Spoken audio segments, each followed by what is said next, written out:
Hola, buenos días. Segunda clase, miércoles 25 de marzo. Ya. Continuamos con la misma bibliografía. Les recomiendo sobre todo leer a Leslie Bethel, volumen 10, capítulo 7, Harold Blackmore, Chile desde la Guerra del Pacífico hasta la Depresión. Ese capítulo más Patricio Meller, o ese capítulo ya más Carmen Cariola y Osvaldo Zunkel. Ya van a tener una buena visión del periodo, y a eso le podrían agregar un Gabriel Palma o una Jimena Cruzat. Si quieren saber sobre temas específicos, van a este sitio web, que vuelvo a repetir, es de gran calidad técnica. Sus temas monográficos específicos han sido realizados por especialistas reputados de historia de Chile, económica, social y política.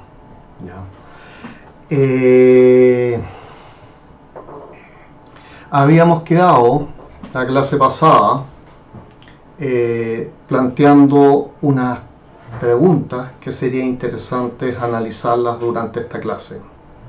La primera, habíamos hablado en la clase pasada de un ciclo primario exportador de salitre y de cobre, de salitre desde 1879 a 1929 y de cobre esencialmente desde 1905 a 1929. En ese sentido, la pregunta es ¿de dónde provenían estas exportaciones? ¿Cuál es la relación entre los espacios geoeconómicos en Chile entre los años 1870 y 1929? Vamos a ver que estas exportaciones esencialmente vienen del norte de Chile, mayoritariamente, de salitre, todas vienen del norte de Chile, del norte grande de Chile, y las de cobre de la segunda y la sexta región. Y en relación a esas regiones, las otras van a abastecer de bienes y servicios a estas.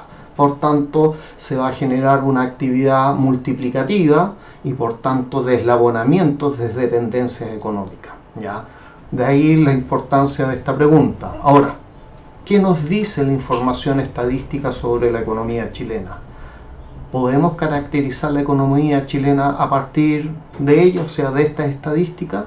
Bueno, empecemos por de dónde provenían las exportaciones. Como vemos, Chile es un país bastante largo y estrecho. Es decir, eso genera un beneficio. El ser tan estrecho permite que las partes más anchas de oeste a este o de este a oeste, de Argentina hacia el mar o del mar Pacífico hacia Argentina o Bolivia, las partes más anchas del territorio tengan entre 200, 250 o 300 kilómetros de ancho. Y esto hace que sacar estos recursos desde estos lugares hacia la costa, hacia los puertos, sea comparativamente barato respecto de otros países. Por otro lado, el ser tan largo va a permitir que Chile tenga una cantidad de climas bastante abundante. Desde el clima desértico, literalmente tenemos el desierto más seco del mundo, que es el desierto de Atacama. Por eso la NASA trae sus experimentos para ser analizados en el desierto de Atacama de Chile, hasta los bosques lluviosos, como pueden haber en Canadá, en el sur de Chile. Entonces, con climas mediterráneos, tipo California. Entonces, tenemos una variedad de climas bastante abundante. Veamos ahora que acá hay dos regiones que nos interesa destacar. Una es el norte grande, que está entre Perú, Bolivia,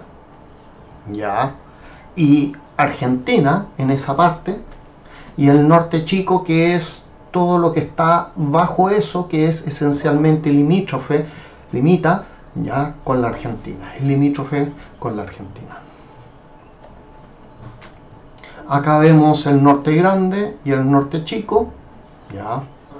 El norte grande va a Arica, Iquique, Calama, San Pedro de Atacama y Antofagasta, y el norte chico es Copiapó, La Serena, Coquimbo. ¿Ya? Viña del Mar, Valparaíso, Santiago no, eso es zona central. ¿Ya? En este norte grande y en este norte chico va a estar la riqueza que va a permitir ya generar esencialmente este sistema primario exportador. Sobre todo en el caso del salitre va a estar ubicado, ya, si ustedes ven este mapa de Chile, justo en la mitad. ¿Ya? Ustedes hacen desde Iquique hasta Antofagasta, un poquito más al sur de Antofagasta, hacen una línea equidistante de la costa, ¿ya? Y de la cordillera de los Andes, justo por el medio, y eso va a ser pampa. De ahí va a venir el salitre. Y estamos hablando una distancia respecto de los puertos donde se van a embarcar, que es Iquique, Antofagasta y otros puertos menores, ya de entre 70, 80, 100 kilómetros de distancia. ¿Ya? La gran mina de cobre, que va a ser Chuquicamata, para el periodo va a estar ubicada al lado de Calama, ahí ya en la segunda región, en el norte grande. Van a haber otras minas de cobre en Copiapó, La Serena y Coquimbo hacia el interior, pero cuyas vetas se van a ver agotado hacia 1870, y posteriormente la ley del mineral, ya vamos a ver qué significa ley del mineral, era muy baja y eso hacía poco rentable comercialmente explotarlas en ese momento. Continuemos. Aquí podemos ver específicamente cuáles son las regiones. La macrorregión Norte Grande, que es la región 15 de Arica, primera y segunda región, ¿ya? La primera región es Tarapacá, la segunda región es Antofagasta, ¿ya? Y la 15 es Arica. Arica esencialmente es un puerto. Históricamente desde la colonia fue el gran puerto, ¿ya?, del Alto Perú, que posteriormente con la independencia en 1825 se transformaría en Bolivia. De ahí salía toda la riqueza minera de oro y sobre todo de plata, ya de Potosí, ya ahí del Cerro de Pasco, hacia abajo, hacia el puerto de Arica. De ahí se embarcaba ya hasta el puerto de Lima, que es el Callao, y del Callao a Panamá, de Panamá a Cuba, se juntaba con las riquezas mexicanas y de ahí se iban a Bolivia, a España en la flota de Bolívar. ¿Ya?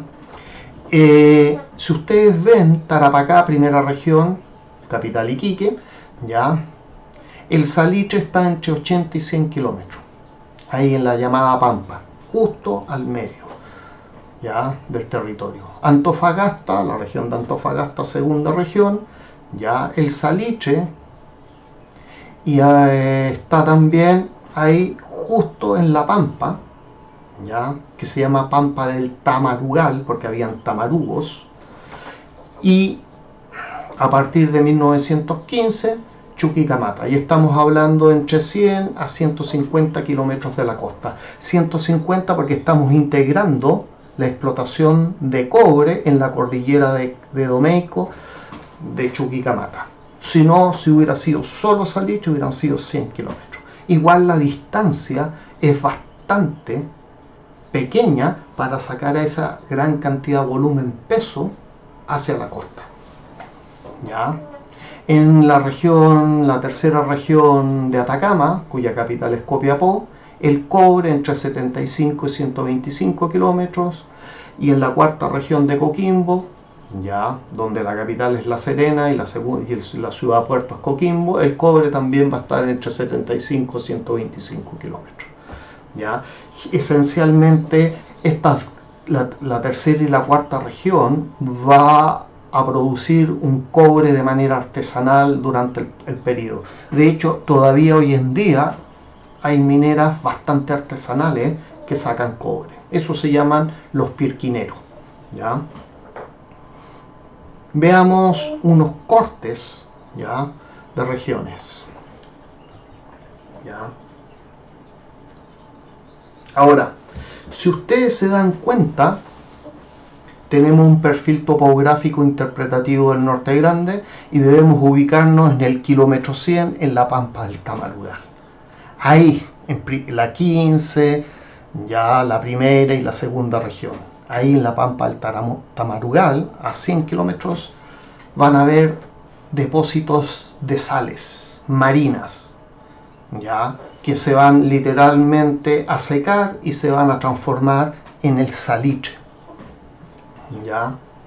Ahora bien, ese salitre va a ser muy fácil de exportarlo, porque lo único que tengo que hacer es sacarlo y llevarlo a la costa, que es distinto ya a las explotaciones de cobre que lo vamos a encontrar en el kilómetro 150 ahí en la cordillera de Domeico, que va a ser el cobre Chuquicamata, ya.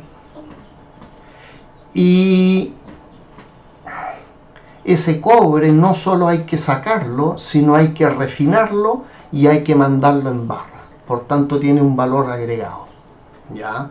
Lo que pasa es que el salitre es un monopolio natural. No hay ninguna parte en el mundo en aquel momento que se viera que pudiera haber lo que había en Chile, de tal manera de que pudiera ser explotado muy comercialmente, ganando enormes rentabilidades estas empresas, ¿ya? Entonces ahí ustedes ven el salitre y ven a su vez el cobre, ¿ya? Es decir, es fácil explotarlo. La infraestructura para sacarlo esencialmente van a ser los ferrocarriles, y esa infraestructura es barata comparativamente en relación a otros países construirlas. ¿Por qué? Porque solo son 100 kilómetros en principio, o solo son 150 para el caso del cobre. Y de ahí al puerto, y del puerto ya se embarcan y se exportan. En el puerto no solo se embarcan y se exportan, sino también se fiscalizan y se cobran los impuestos, ¿ya? Por tanto, es un negocio redondo no solo para los privados, sino también para el Estado, que va a obtener enormes cantidades de riqueza, ¿ya?, con un costo, ¿ya?, de fiscalización casi cero. Ahora bien, la mina de Chuquicamata va a ser fundada por los Guggenheim en el año 1907 y va a sacar su primera libra de cobre, que es en el año 1915. Una libra de cobre son 453 gramos, es una pechuga de pollo, ¿ya? Y esta mina va a ser la base de la gran minería del cobre. Con los años, la mina de Chuquicamata se va a transformar en la mina en superficie o rajo abierto más grande del mundo. De hecho, actualmente, ya la cavidad en la tierra donde se saca el cobre y que está al aire, ya tiene una extensión de 5 kilómetros de largo, de 3 kilómetros de ancho y 1,2 kilómetros de profundidad, ¿ya? Y es una mina gigantesca, ¿ya? Ahora, va a ser una mina que va a ser atípica en términos de explotación para la época en Chile. ¿Por qué? Porque va a generar producción en grandes economías de escala, lo que va a permitir que cada libra de cobre que se exporte, cada una va a ser más barata que la otra, para lo cual va a utilizar mucha tecnología, ¿ya? Por tanto va a ser, como digo, una forma de explotación del cobre atípica en la historia de Chile. Y para ello obviamente se necesita una cantidad de inversión, tecnología y experiencia que en la economía chilena de la época no existía. ¿Ya? Ahora bien, lo importante en estas formas de explotación esencialmente tienen que ver con las economías de escala. Es decir, la tonelada de cobre 100.000 que yo produzco sale un valor de 100, por ejemplo. La tonelada número 200.000 que yo produzco lo hago un costo promedio ahora no de 100 sino de 50. Y mientras más produzco, más bajo es el coste promedio. Por tanto, yo produzco hasta un nivel que llamo escala eficiente, es decir, si empiezo a producir más, los costos me empiezan a subir. Produzco hasta ahí y toda la diferencia entre el precio del mineral en el mercado internacional al cual yo lo vendo y mi costo de producción, ya va a ser la utilidad que yo voy a tener.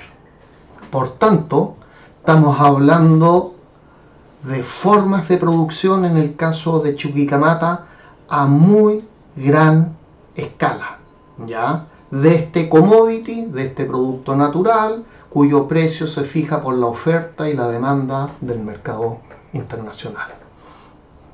Ahora bien, veamos el otro perfil topográfico interpretativo del Norte Chico, ¿ya? Acá estamos hablando, ¿ya?, entre 75 a 125 kilómetros, ya, hacia el interior. Si ustedes buscan el kilómetro 75 desde la costa, desde el kilómetro 0 al 125, ahí encontramos los minerales de cobre. Por tanto, más allá de una topografía que se ve bastante abrupta, aprovechamos los valles que hay, ¿ya?, los valles transversales, esos valles que van desde la cordillera a la costa, y por ahí salimos con el ferrocarril y llegamos a La Serena para sacar estos minerales. ¿Ya? Y ahora vemos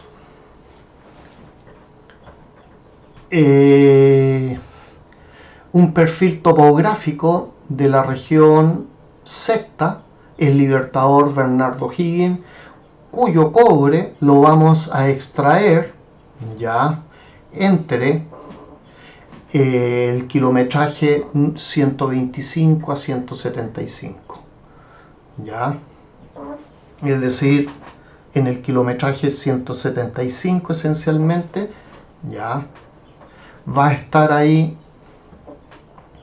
nuestra mina del Teniente con sus galerías, ¿ya? Y de ahí se va a sacar hacia la costa, ¿ya?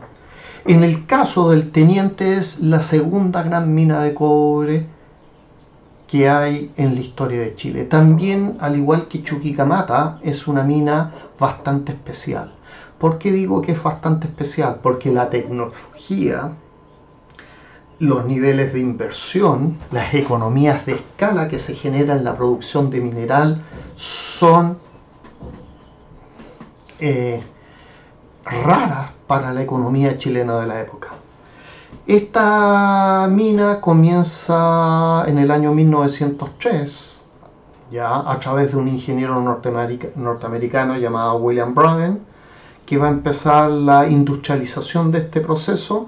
En el año 1905 se va a asociar con un otro norteamericano que nunca estuvo en Chile, pero va a aportar financiamiento, que se llama Barton Sewell, ¿ya?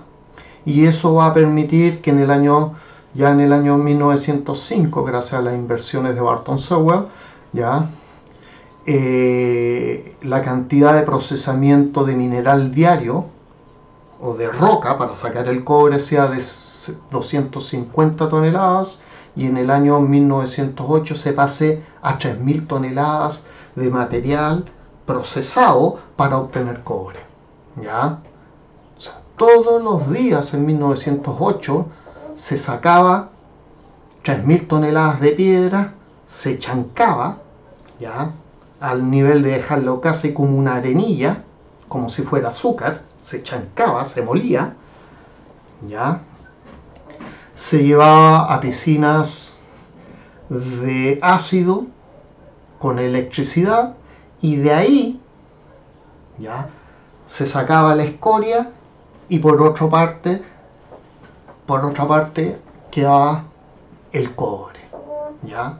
Todos los días 3.000 toneladas siendo procesadas, una cosa extraordinaria para la época, ¿ya? Ahora, por cada tonelada procesada se obtiene una cantidad de mineral de cobre.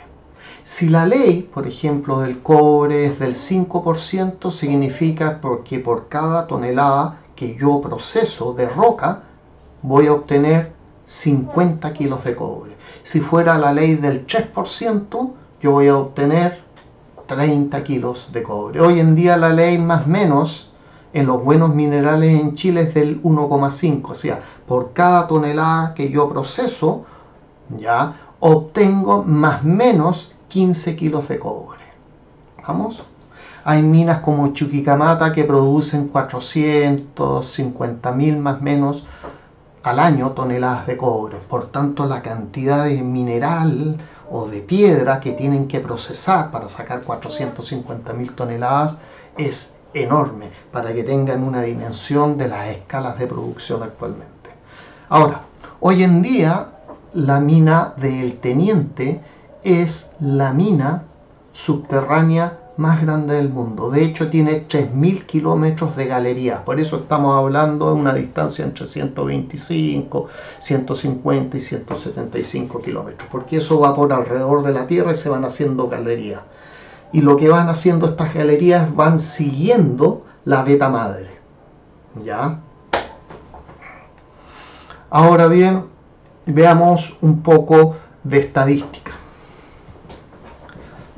Ya sabemos de dónde viene el mineral, ya, de este mineral no ferroso que se llama salitre, de la pampa, y de dónde viene ya el cobre, tanto en Chuquicamata como el Teniente, que son la base de la industria del cobre moderna en Chile y que hoy día pertenece a una empresa estatal que se llama Codelco, ya que es una empresa atípica para la historia de Chile porque es una empresa que siempre ha sido rentable y que siempre ha sido muy bien administrada.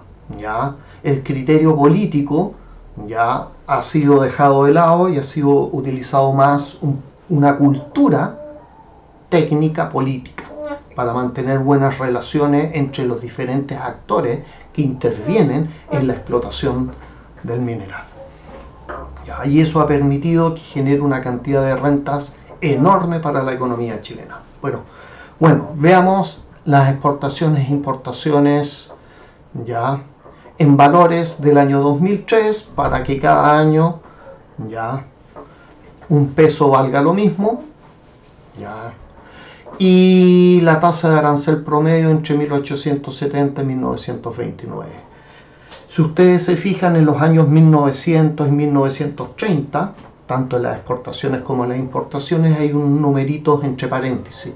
Eso es la cantidad de veces que el valor de las exportaciones y de las importaciones se han multiplicado respecto a 1870. ¿Ya? Comenzamos con 89 millones, ya 89 mil millones del año 2003 en exportaciones y 81 mil millones del año 2003 en importaciones. Y si nos damos cuenta, vamos viendo cómo esta cantidad se va multiplicando enormemente, ya a tal grado que en el año 1900 llegamos a ver que las exportaciones se han multiplicado 4,2 veces respecto al año 1870 y las importaciones 3,7 veces. ¿Ya? Siempre las exportaciones históricamente en Chile han sido más altas que las importaciones. ¿Ya? Por tanto, la balanza comercial siempre ha sido favorable.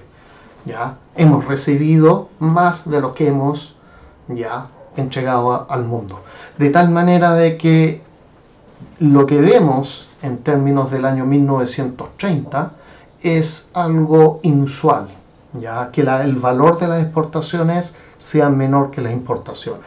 Sin embargo, lo interesante de acá es que en el año 1930 las exportaciones se habían multiplicado 6,9 veces respecto a 1870 y las importaciones 13,8 veces. Ahora, ¿por qué en el caso del año 1930 las exportaciones ya son menores que las importaciones? Porque las importaciones tienen un componente rígido, y el componente rígido es que hay muchos productos esenciales para la economía chilena que no podemos dejar de comprar, como podrían ser tecnología médica a través de remedios, o, estamos hablando del año 1930, o la tecnología ya para producir bienes y servicios. Es decir, los países subdesarrollados pueden desarrollar industria, sí, pueden desarrollar industria. El problema es si son capaces de desarrollar la tecnología ya que va asociada a esas industrias. Generalmente desarrollan industria, pero compran las tecnologías. ¿Ya?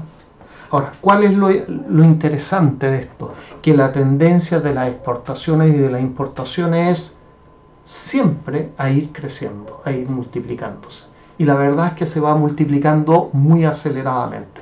En relación a la tasa de arancel, el arancel es un impuesto, ¿ya? Un impuesto que se cobra al comercio exterior. Se puede cobrar una tasa de arancel, que acá es una tasa de arancel promedio, ¿ya? A las exportaciones o a lo que se importa, ¿ya? Eso va a depender de los criterios políticos de cada momento histórico. Lo que sí podemos ver es que en 1870 la tasa de arancel era casi el quinto o el 20% ya del valor de los exportados e importados. Se llega a un máximo en 1880 del 23%, en 1900 es casi igual que 1880, un 22%, ya, de ahí baja. Recuerdan que a partir de 1905 hay mucha volatilidad, por tanto, acá perfectamente podrían haber ya unas tasas aranceles que se ajustaron a las circunstancias económicas de la época. En 1920 también pudo haber ocurrido, porque estamos 1919, 1920 en las crisis de posguerra de la Primera Guerra Mundial, pero en el año 1900 ya tenemos una tasa de arancel del 26%, es decir, por $4 que se exportaban, uno era cobrado por el Estado, es decir, un poquito más del 75%, ¿ya? Perdón, es que un poquito más del 26%, del 25%, del 26%, ¿ya? De tal manera que pensar de que no se cobra absolutamente nada es una visión bastante errada. Ahí hay que hacer una correlación en el análisis entre las tasas de arancel o tasas de impuestos que uno cobra al comercio exterior con los ciclos políticos, pero también con los ciclos económicos nacionales e internacionales, para ir viendo cuáles son las razones de esos ajustes, ¿ya? Pero en 1870 era un quinto, en 1930 era un cuarto, es decir, con el tiempo la tendencia fue a irse a incrementar, más allá de las fluctuaciones específicas para un año determinado, ¿ya? Ahora veamos las tasas de crecimiento promedio de las exportaciones e importaciones, ya en valores para los periodos entre 1870 y 1929. Bueno, lo más importante, entre 1870 y 1929, la tasa de crecimiento del valor de las exportaciones fue del 6,26% y de las importaciones del 6,34%. Es decir, más o menos un poquito más, 11 años y un par de meses, esto se iba incrementando. ¿Ya? Estamos hablando 11 años, 2 meses y medio, se duplicaba. Cada 11 años, 2 meses y medio se iba duplicando las exportaciones y más o menos las importaciones igual. ¿Ya? Y que, por ejemplo, entre el año 1870 y 1913 fue del 5,23 y del 6,64. Sin embargo, entre 1914 y 1929 fue la tasa de crecimiento del valor de las exportaciones fue del 8,47, que es notable.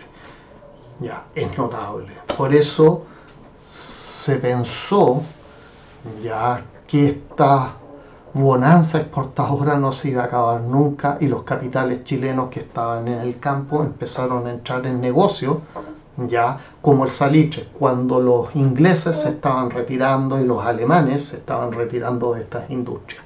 Los franceses, todos los extranjeros se estaban retirando de esta industria, entraron capitales chilenos, porque la tasa de crecimiento y rentabilidad era extraordinaria. ¿Ya? Los únicos que entraron, ya sabemos, son los norteamericanos en la industria del salitre, como ver, ¿ya? Pero con formas de explotación distintas. ¿Ya? Y ahí vemos las tasas de crecimiento ya también entre el año 1914 al 29 de las importaciones el 5,20%, es decir, se importó menos y eso tiene que ver con el periodo de sustitución de importaciones que se genera gracias a la dislocación del comercio internacional fruto de la Primera Guerra Mundial. ¿Ya? Y de ahí vemos la tasa de 1900 a 1929, que es el periodo que nos interesa, del 6,56, de las importaciones del 7,68, ¿ya? Y de 1930 a 1973, las tasas de crecimiento del valor de las exportaciones del 2,4% y de importaciones del 3,44%. Es decir, ¿por qué baja tanto? Porque ahí se genera otra política económica de sustitución de importaciones sin comercio exterior. Y ahí vamos a ver en las clases que vienen que eso fue un error estratégico, porque uno puede sustituir importaciones ya con comercio exterior. Lo que se hizo entre 1930 y 1973 a través de las ICI, industrialización por sustitución de importaciones, es sustituir las importaciones sin comercio exterior, sin ya desarrollar ya una industria exportadora. Y todos los países que se han industrializado y se han desarrollado industrialmente han hecho sustitución con comercio exterior, no sin comercio exterior. ¿Ya? Está el caso de Japón, el caso de Corea, el caso de Taiwán, ¿ya? Actualmente el caso de China, ¿ya? Que pueden servir como ejemplo. Ahora vemos otra estadística que es el grado de apertura comercial. El grado de apertura comercial es muy importante porque nos indica cuánto pesa el comercio exterior en relación al PIB per cápita de un país. Es decir, sumamos las exportaciones con las importaciones y lo partimos por el Producto Interno Bruto. ¿Ya?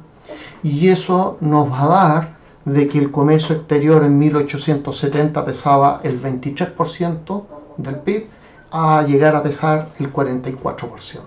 En las economías chicas, como la chilena de la época, porque Chile es una economía pequeña, con una población en 1900 de 2,9 millones de habitantes y en 1930 de 4,3 millones de habitantes, las economías pequeñas, exportadoras, si tienen un par de productos estrella, esto tiende históricamente ya a tener un alto impacto en la economía de la época. De hecho, Holanda, que es un país desarrollado, en esa época era una economía y sigue siendo una economía con poca población como la chilena, en un territorio más pequeño, pero que exporta mucho, que exporta mucho y por tanto su comercio exterior pesa tanto, ¿ya?, como el chileno.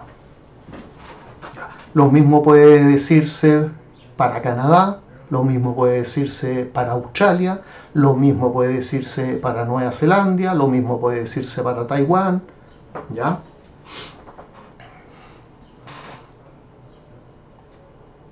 Es decir, la tendencia es al alza. Este otro gráfico que nos muestra estas otras variables estadísticas, vemos las canastas de exportaciones como porcentaje del valor total. ¿Qué nos indica esto? Que las exportaciones mineras cada vez son más importantes. ¿Ya?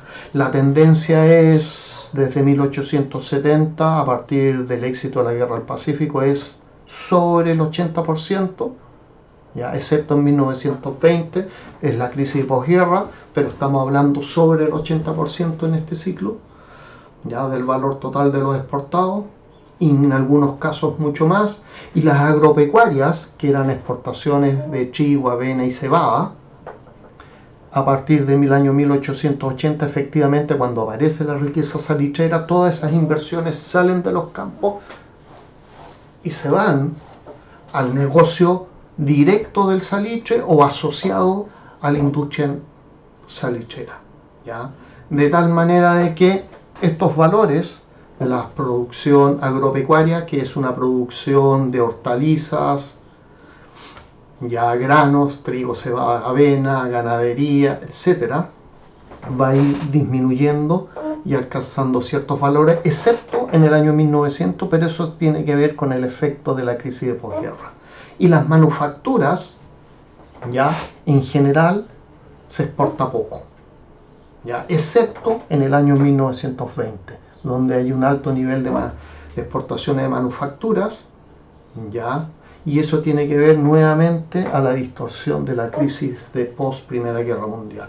Pero ojo, cuando cayó el valor de las exportaciones mineras, ya se incrementó el de las agropecuarias relativamente y el valor de las manufacturas. Es decir, podíamos sustituir importaciones, dado ciertas coyunturas, y exportarlas ya a mercados secundarios. ¿Ya? Eso es lo que se llama la teoría, ya, del mercado secundario.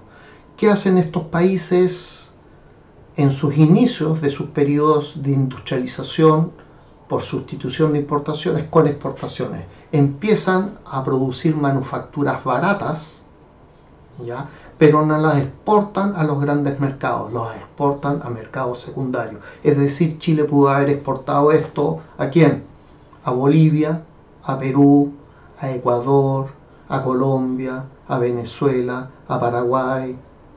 A Argentina es difícil, a Brasil es difícil, a Centroamérica, a algún país africano, ¿se entiende? Pese a que la mayoría eran colonias, ¿ya?, y tenían restricciones comerciales. Pero esa es un poco la idea, buscar mercados donde la competencia interna y externa no sea tan grande y las necesidades de manufacturas baratas sin grandes niveles tecnológicos ya sean altamente demandadas. Ahí hay que entrar, ¿ya? Veamos otra gráfica, ¿ya? Y acá podemos ver la canasta de importaciones como porcentaje del valor total. ¿Qué estamos viendo? ¿Qué es lo que importábamos? Esencialmente importábamos en minería muy poco. Lo que importábamos en minería eran ciertas materias primas estratégicas, carbón. ¿Qué tipo de carbón? Antracítico. En la industria del carbón hay 3 tipos de carbones. Y la calidad y esos 3 tipos de carbones dependen de la calidad calórica que entrega 1 kilo de carbón en términos de caloría, de energía, si yo lo he hecho a un horno. Entonces tenemos el antracítico, el bituminoso y el subbituminoso. ¿Ya? El antracítico es el carbón que genera mayor kilos calorías que cualquier otro. Después viene, en términos de kilos calorías, el bituminoso, y el último, el de peor calidad, es el subbituminoso o la turba. ¿Qué tipo de carbón nosotros teníamos en Chile? Subbituminoso, que eran los yacimientos del sur de Chile, ahí en la 8ª región, ya en Lota, ya en Coronel. Por tanto, si queríamos refinar acero de alta calidad, porque el carbón, para refinar acero uno necesita hierro con carbón, lo mezcla, pero si el carbón es de mala calidad, queda mucha escoria, por tanto ese acero es de mala calidad, es poco resistente y es poco maleable. Entonces, ¿qué teníamos que hacer? Importar carbón. ¿Qué otra cosa? Importábamos hierros, tipos de hierro, porque pueden haber hierros de mala calidad según su composición química. Si tiene mucho fósforo, es de mala calidad. Y tal vez no teníamos la capacidad química tecnológica para purificar y sacar de ese hierro esos elementos para dejarlo de mejor calidad. ¿Ya? ¿Qué otra cosa? Petróleo y gas. ¿Ya? Son lo que en general importábamos en grandes cantidades. En términos de producción agropecuaria, si ustedes se dan cuenta, desde 1880 en adelante estamos en un 10% y fracción parejito. ¿Ya? Incluso en 1930 es 9,55, es casi 10% en términos redondos. Pero ¿qué es lo que importamos? Manufactura. ¿Ya? Todo el mundo piensa que eran sedas, perlas y objetos de lujo. No. Ya eso se ha estudiado poco en la economía chilena. Ya hay interesantes trabajos donde yo participé sobre la importación de maquinarias y materias primas estratégicas para el periodo. Y la verdad es que se importaba como porcentaje del total bastantes maquinarias y herramientas para el periodo. ¿Ya? En el fondo lo que estábamos importando era tecnología. Por tanto, no necesitamos abastecernos de alimentos, no necesitamos, excepto en ciertos casos, porque no tenemos petróleo, no tenemos gas, abastecernos, no tenemos carbón de calidad, y por tanto no podemos hacer buen acero, y había que ver si teníamos la tecnología para mezclar ese hierro con ese carbón y hacer un buen acero. ¿Ya? Lo que no importamos mayormente minería, sino esencialmente manufactura. ¿Ya?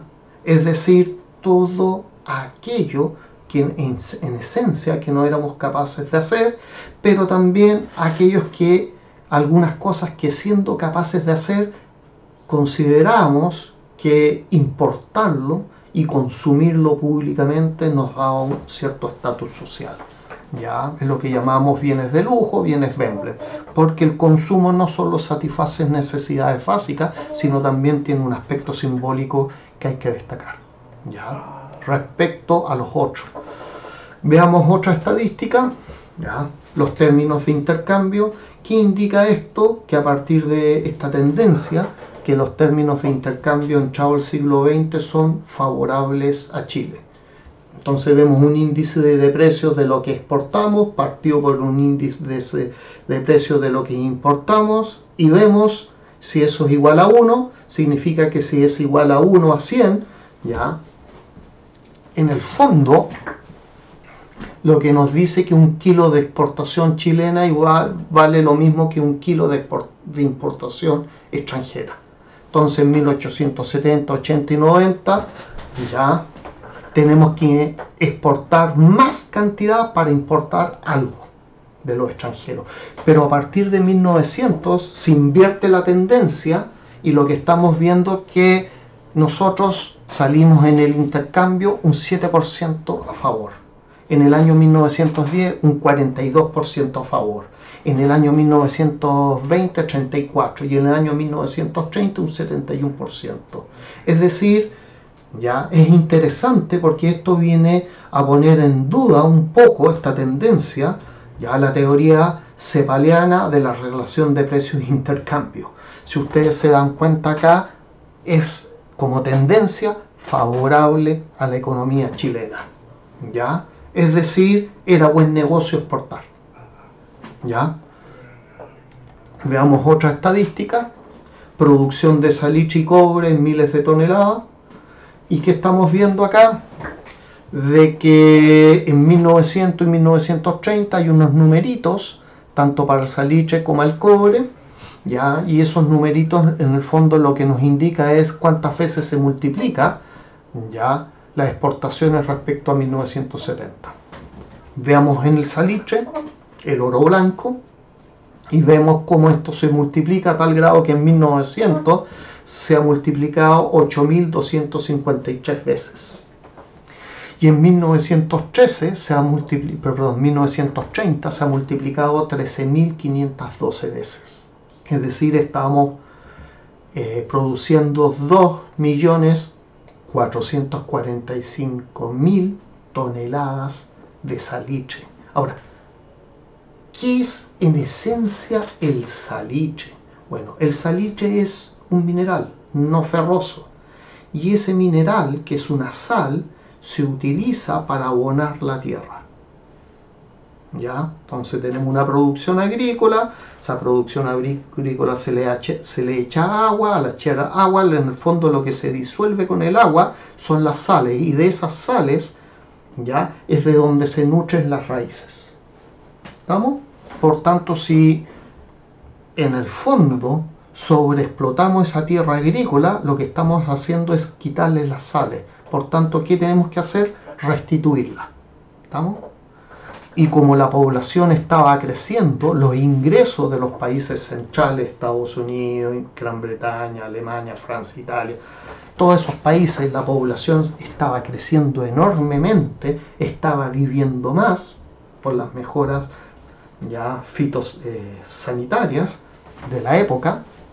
Lo que estaba ocurriendo es que la gente estaba demandando más alimentos, y por tanto la presión sobre la tierra era mayor, y de tal manera que necesitaban incrementar los rendimientos, pero también mejorar ya nuevamente el ciclo de vida de la tierra, y para eso usaban el salitre.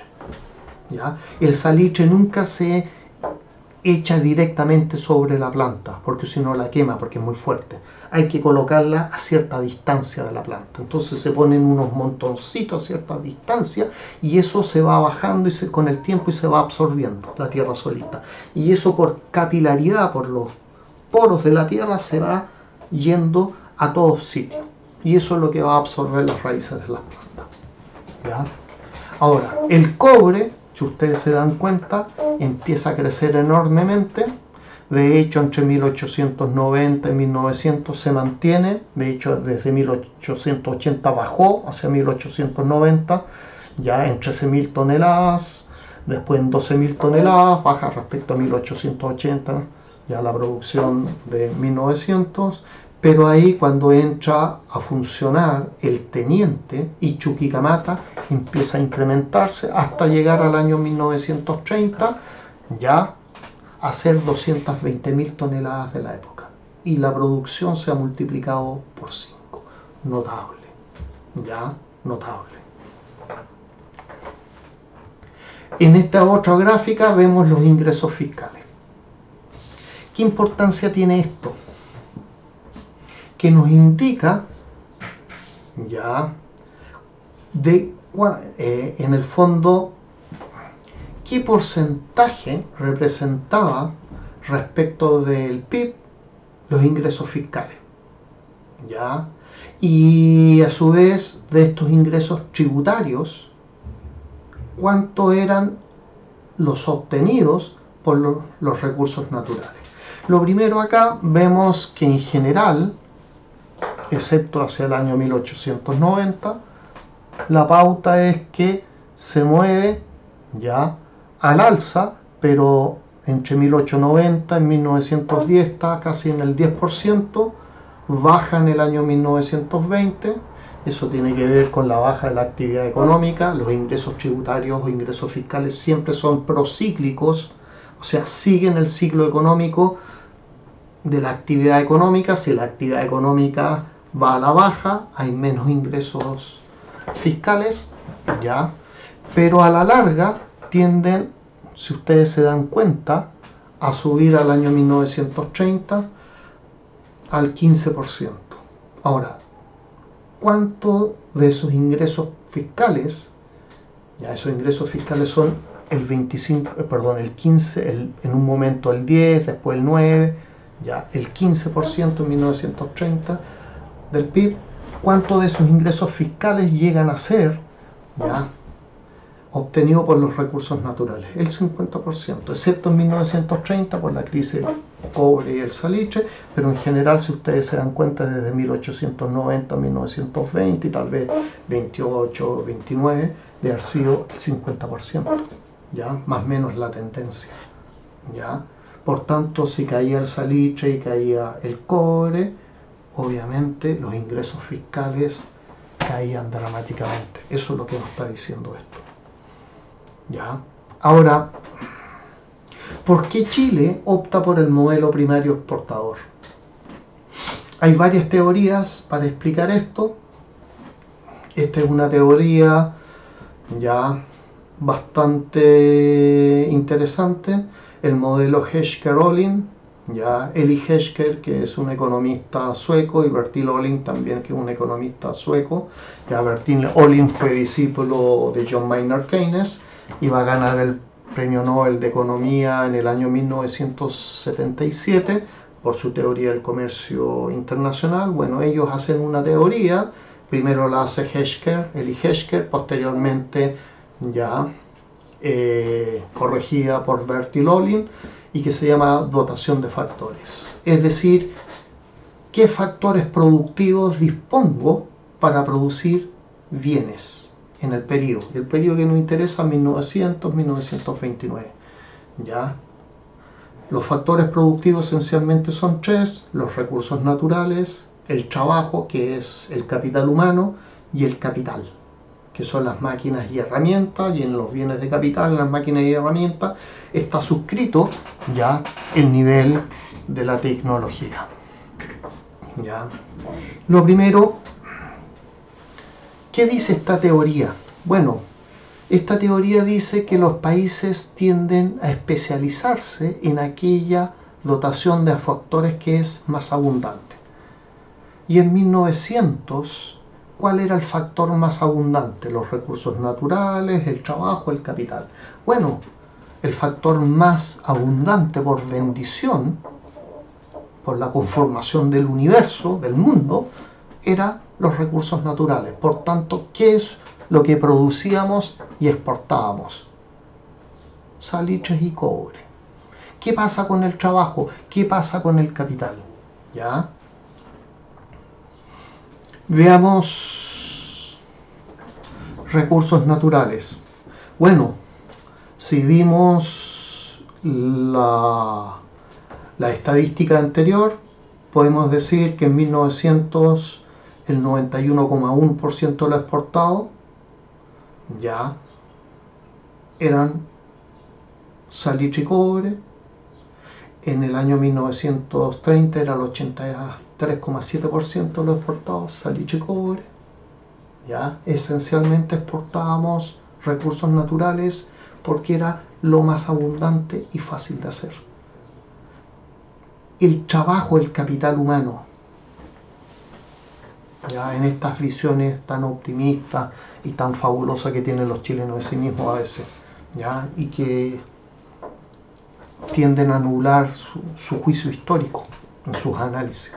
Bueno, veamos los niveles de escolaridad como lo vimos en la primera clase presencial. Los niveles de escolaridad era que en 1900 era 2,06 años de escolaridad promedio del chileno, y en 1930 3,95 años, o sea, 3,9 años de escolaridad. Si bien se incrementó, es bajísimo, o sea, no alcanza ni para el ciclo básico inicial, que son 4 años. ¿Ya? Precariamente la gente sabía leer y escribir, precariamente. ¿Ya? A su vez, la esperanza de vida había subido desde los 29 años en 1900 a los 35 años en 1930, según el censo de 1930. ¿Ya? Y esto significa que en Gran Bretaña, en 1820, tenía una esperanza de vida de 40 años. O sea, 110 años después, nosotros teníamos una esperanza promedio de menos de 5 años que los ingleses. ¿Ya? Y esto incide en la acumulación de experiencia, en la acumulación de trabajo y por tanto de riqueza, etcétera, etcétera. En los incentivos para estudiar y quiénes son los que van a estudiar. Obviamente los que se van a preparar para un mundo de la segunda revolución industrial son la gente que tiene mayor esperanza de vida. El pueblo no lo va a hacer. ¿Ya? La tasa de analfabetismo va a pasar de 1900 de los 49,65% al 24,75% en 1930. Si bien se bajó casi a la mitad, ya el analfabetismo, 1 de cada 4 chilenos en promedio seguía siendo analfabeto. Y en cuanto a alumnos universitarios, en 1900 teníamos 1.350 más o menos alumnos inscritos en la universidad y pasamos en 1930 a 6.888. Es decir, nuestro capital humano era pequeño. De hecho, actualmente sigue siendo bastante bajo.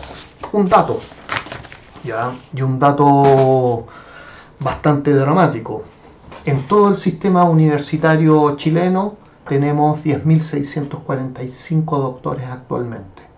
Solo en la Universidad de Harvard actualmente hay 4.200 doctores. ¿Ya?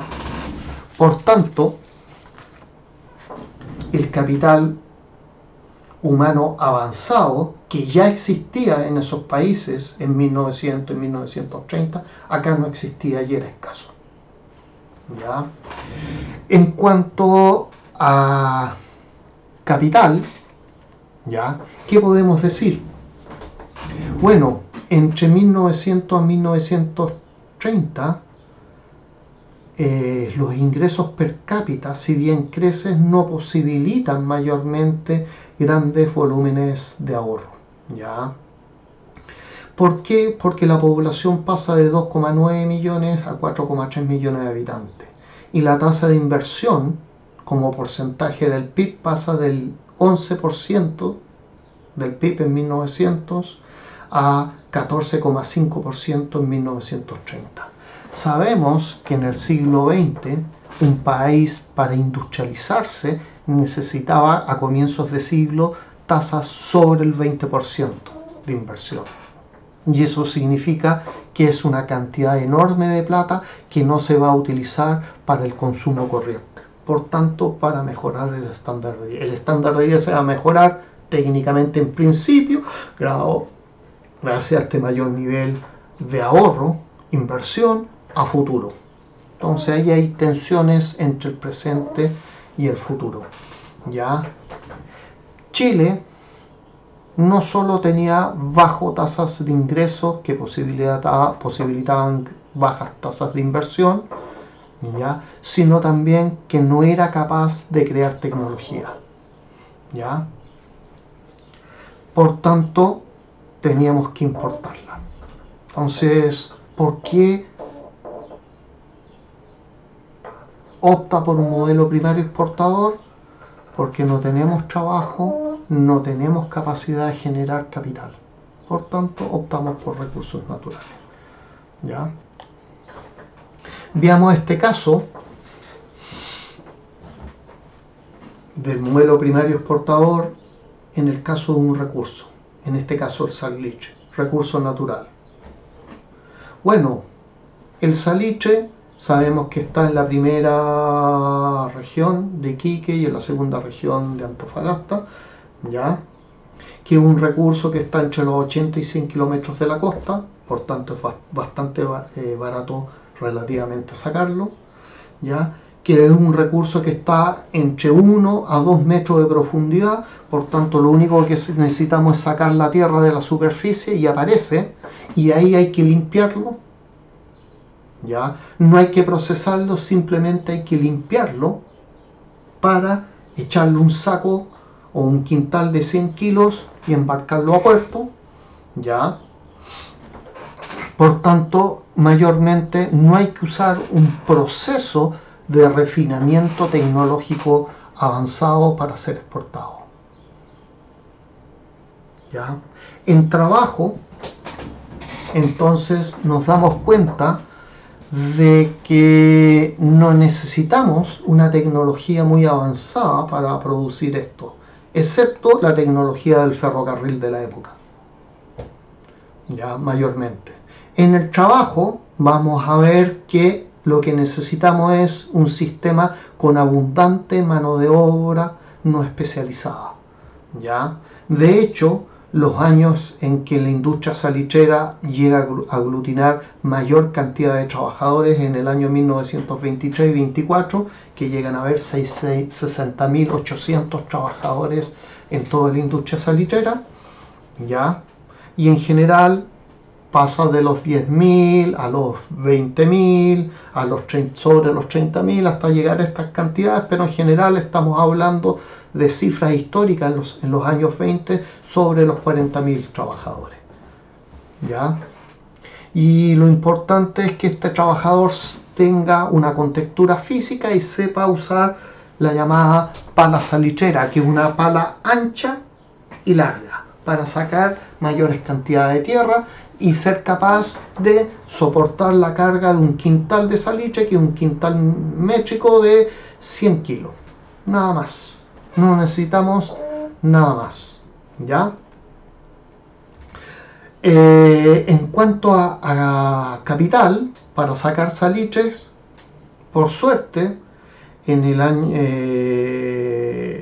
en 1850 llega a Chile, a Iquique, ya en esa época, a trabajar a la industria del salitre, de la naciente industria salitre de la época, un ingeniero químico inglés, a que no habían estudios de ingeniería química en la época, que se llama Santiago Humberstone, quien en 1878 va a inventar un sistema que es el sistema Shanks, ya de explotación del salitre. La gracia de este sistema es que usa tecnología básica y es barato de implementar.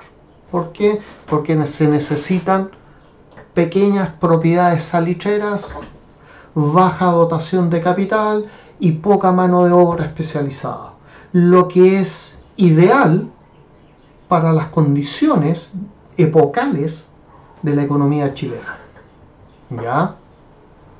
De tal manera de que ya se va a utilizar este método hasta que en el año 1920 aparezca el sistema Guggenheim. Pero el sistema Guggenheim va a ser utilizado de Simon Guggenheim, el millonario, en solo dos salitreras en Chile. La salitrera María Elena en el año 1926 y la Pedro Valdivia, que es la más grande, en 1931. Pero ¿cuál es el problema del sistema Guggenheim? Es lo siguiente: era un sistema que necesitaba grandes propiedades salitreras en una época en que el salitre ya estaba prácticamente casi agotado, ya el salitre fácil de extraer, y que necesitaba grandes dotaciones de inversión, y por tanto para tener las propiedades salitreras y para tener la tecnología, porque era muy mecanizado. Y por otro lado necesitaba también trabajo o capital humano mucho más avanzado, con mayores grados de estudio y capacitación. Entonces, lo interesante es que estas dos salitreras, la Pedro Valdivia y la María Elena, después de la crisis del año 29 van a ser las únicas que van a seguir subsistiendo hasta la década de los 80. Notable, ¿ya? Y eso tiene que ver por lo avanzado del sistema, tecnología y grandes producciones de economías de escala sobre estos métodos ya extensivo de producción del sistema Shanks, ¿ya? Ahora, cuando uno piensa en estos sistemas modernos de producción, tanto en la industria del cobre como el Teniente, Chuquicamata, María Elena, ya en el caso del salitre y Pedro Valdivia, ya, lo que uno tiene que preguntarse es, en la época más moderna, hacia 1930, 1920, 1930, ¿cuál era el tipo de trabajador que Chile necesitaba para industrializarse? ¿Habían en Chile esos trabajadores tecnológicamente capacitados? ¿Cuánto? ¿Suficientes para abastecer una industria? ¿Ya? Entonces, ¿existían las capacidades para desarrollar estas innovaciones tecnológicas? ¿Ya? ¿Por qué exportábamos salitre? Porque utilizábamos los factores existentes. ¿Ya? Por tanto, exportar salitre era, como decía en sus análisis David Ricardo, un rent for surplus. ¿Ya? Es decir, era una renta que se generaba por excedente. No había que hacer nada. Estaba ahí, por tanto había que simplemente explotarla con las condiciones dadas. No había que crear nada nuevo. ¿Ya? Ahora, la pregunta que deberíamos hacernos, ¿se puede cambiar este estado de cosas? Sí, se puede cambiar, pero cambiar es un proceso de larga duración. Es decir, es un proceso que no se hace en 4 o 5 años, se hace en 2 o 3 generaciones. Y eso exige un esfuerzo país constante y permanente de 30 a 40 años. ¿Ah? El sistema sueco se arma el año 1938, pero el sistema sueco no llegó a ser tal hasta el año 1970. Es decir, se demoró 30 años en ser construido.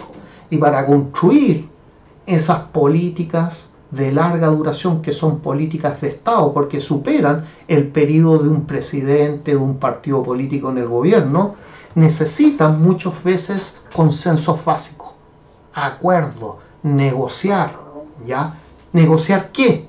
Estos proyectos país de larga duración. Y cuando hay guerra de trinchera, porque el tiempo político es el tiempo de las elecciones, muchas veces se privilegia el corto plazo sobre el largo plazo. ¿Por qué? Porque muchas veces el producto ya de tu esfuerzo en una esperanza de vida de 35 años te dicen, no, en 40 años más vamos a tener resultados. Pero tú no piensas a 40 años, porque ya vas a estar muerto. ¿Ya?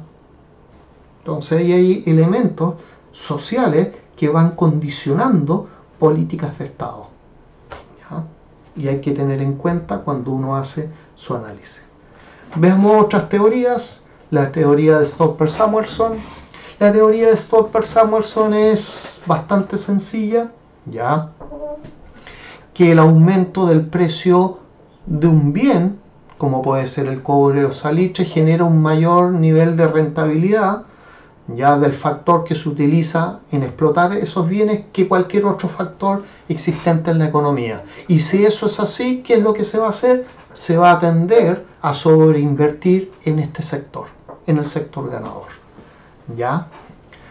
Y por tanto los retornos de los otros sectores por la subinversión que se va a generar va a ir bajando. Y por tanto esto va a generar un ciclo virtuoso hasta el sector ganador y un ciclo negativo para los sectores perdedores. La teoría de Rybczynski dice lo siguiente, que un aumento de la dotación de un factor productivo en un país producirá un aumento de la cantidad producida del bien que utiliza dicho factor en forma intensiva y una disminución en la producida del otro bien. En el fondo, ya, mientras más se sobreinvierta un sector productivo, con mayor tecnología, ya que es el sector ganador, obviamente este va a ir avanzando productivamente respecto al otro, que va a ser el sector perdedor. ¿Ya? Es decir, un teorema que está relacionado con Stolper-Samuelson. Y la teoría del person bias, ya que es parte de la teoría de la complejidad y que aparece en un libro de César Hidalgo, Why Information Grows, que se los recomiendo leer, ¿ya? Y en el mapa de la complejidad de la producción, que escribió y publicó en la Universidad de Harvard, su momento César Hidalgo, con Ricardo Hausmann, que se los puedo mandar también, y que indica que una economía produce lo que puede desarrollar de acuerdo a sus capacidades. ¿Qué es lo que producíamos? Lo que producíamos entre 1920, 1900 y 1929 era lo que podíamos producir en la época. Eran las capacidades que teníamos. ¿Ya? En el fondo es dime lo que sabes hacer y yo te diré lo que puedes producir. Es decir, cuál era el know-how de la economía chilena. cuáles eran las capacidades reales. Esas capacidades, como ya hemos dicho, se pueden crecer, sí, pero para crecer se necesitan políticas de Estado, no políticas de gobierno. ¿Ya? Se necesita pensar en el largo plazo y no en el corto plazo. Problema, la esperanza de vida de las grandes masas populares era de corto plazo, no de largo plazo. ¿Ya? Entonces, lo que estamos hablando es de una red de capacidades que debe tener un sistema social para acumular conocimiento y disponer de estos conocimientos para la producción de bienes y servicios. Chile comienza a tener redes de comunidades de científicos a partir del año de 1980, cuando comienza a mandarse masivamente gente a hacer posgrado al extranjero y se empiezan a desarrollar los primeros programas de Master of Science, los magíster en Chile, ¿ya? Y los programas de doctorado. ¿En qué? En biología, química, ya, física y bioquímica, que curiosamente son los lugares donde estamos más avanzados actualmente. ¿Ya? Es decir, el tiempo cumple aquí una función importante en la cosecha presente. ¿Ya? En ese pasado, es decir, hace más de 40 años, casi 40 años, se sembró y ahora estamos cosechando estos elementos. A tal grado que hay equipos de científicos chilenos desarrollando vacunas para el coronavirus, ¿ya? De hecho, han hecho vacunas para el virus sincicial y que se están patentando tanto en China y en Estados Unidos. ¿Por qué en China y Estados Unidos? Porque son las grandes potencias. Bueno, hasta acá quedamos. Gracias.